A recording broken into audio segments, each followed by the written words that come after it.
no justice, no peace.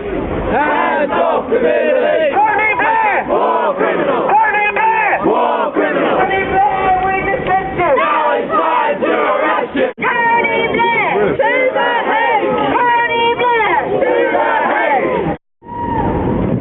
I want to read you a short extract from Harold Pinter's speech when he received the Nobel Prize for Literature in 2005. As you know, Harold can't be with us today, but I'm sure he's with us in spirit.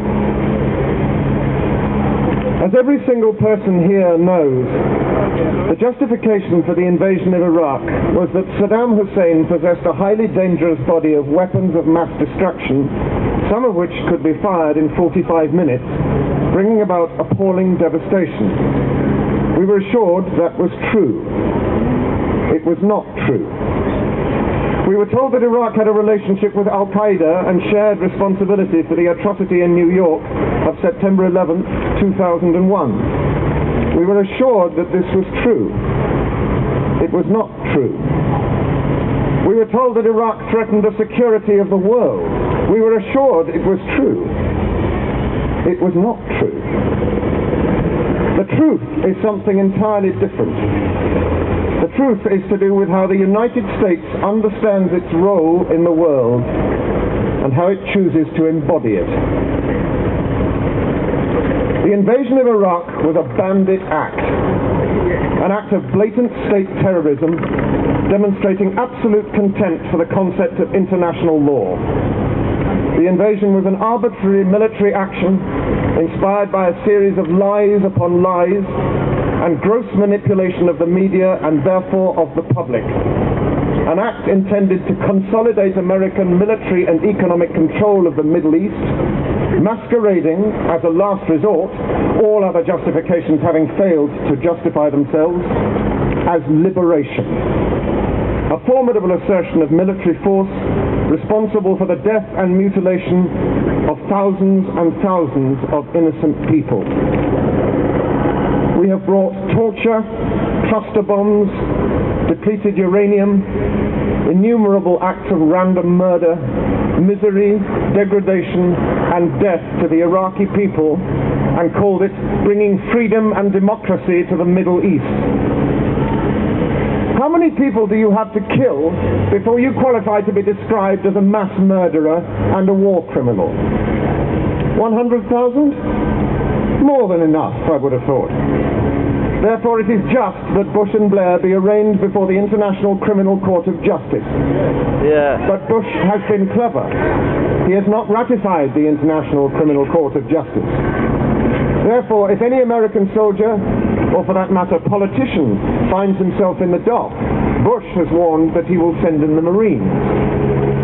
But Tony Blair has ratified the court and is therefore available for prosecution. We can let the court have his address if they're interested.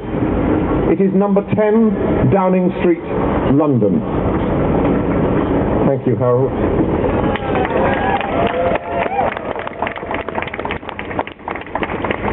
Now, George gave you a little bit of Macbeth. I thought I'd end by misquoting a little bit of Hamlet. Oh, most pernicious leader. Oh, villain, villain, smiling, damned villain.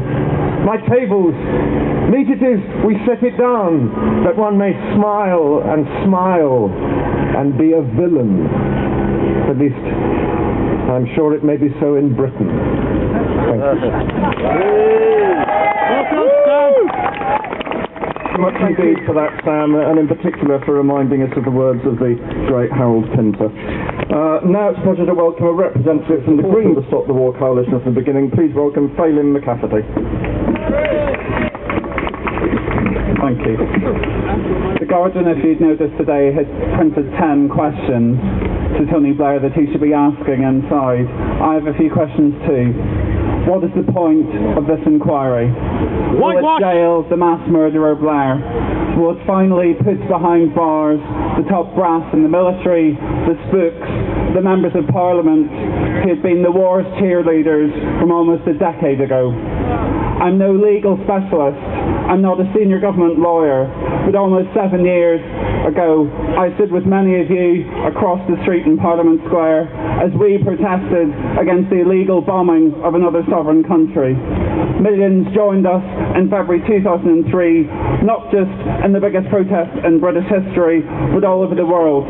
They and we know that this war was illegal, but somehow the people in the great whitewash across the street didn't. The illegal invasion and war in Iraq are an outrage to anyone who values human rights.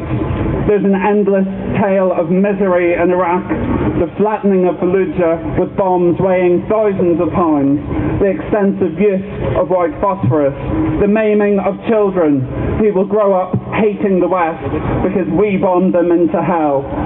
Iraq is littered to this day with unexploded cluster bombs, an economy in tatters, racism, sectarianism, bigotry on the increase. Sorting through the massive paperwork I have amassed during this catastrophe in the Middle East, I came across a quotation from Blair in the prelude to the war. He said, "I do not seek unpopularity as a badge of honour."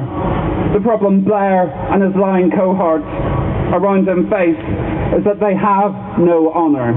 They have lied and lied again to this country. The Nuremberg trials at the end of World War II gave this definition of war crimes. To initiate a war of aggression is the supreme international crime. Blair never had the evidence. He never